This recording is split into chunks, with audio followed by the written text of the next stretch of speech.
And ముఖ్యంగా ఒక విషయం చెప్పాలనుకున్నా. నిన్న గ్రాండ్ ఫినాలేలో జరిగిన విషయం, సో అది ఆబ్వియస్లీ బయటికి మీకు తెలీదు. సో చరణ్ అన్నని కలవడం జరిగింది. నాకు చరణ్ అన్న పవర్ స్టార్ అన్న లైక్ చిరంజీవి గారు అన్న లైక్ చాలా చాలా ఇష్టం.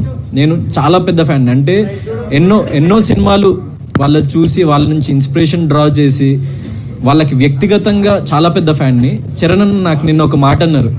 నేను ఎప్పుడైతే రన్నర్ అప్ అని తెలిసిందో నేను కొంచెం లో ఫీల్ అవుతుంటే అన్న నా దగ్గరకు వచ్చి, గౌతమ్ మా అమ్మ నీకు చాలా పెద్ద ఫ్యాన్, మా అమ్మ ప్రతిరోజు తప్పకుండా బిగ్ బాస్ చూస్తుంది, నేను ఎంత అలసిపోయి ఇంటికి వచ్చినా దారా ఇది జరిగింది నీకు చూపిస్తా అని చెప్పేసి నన్ను తీసుకొని కూర్చోబెట్టి అప్పుడప్పుడు కొన్ని ఎపిసోడ్స్ చూపిస్తుంటది.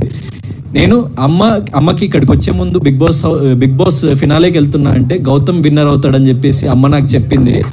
సో ఏం పర్లేదు, నీకు ఒక గుర్తింపు నువ్వు సంపాదించుకున్నావు, నీకు ఒక సెక్టర్ ఆఫ్ ఆడియన్స్ నిన్ను సంపాదించుకున్నావు, నువ్వు ఏం దిగులు చెందకు, నువ్వు లైఫ్లో షైన్ అవుతావు అని చెప్పేసి చరణ్ అన్న చెప్పిండు. దానికి ఐఎమ్ వెరీ వెరీ హ్యాపీ.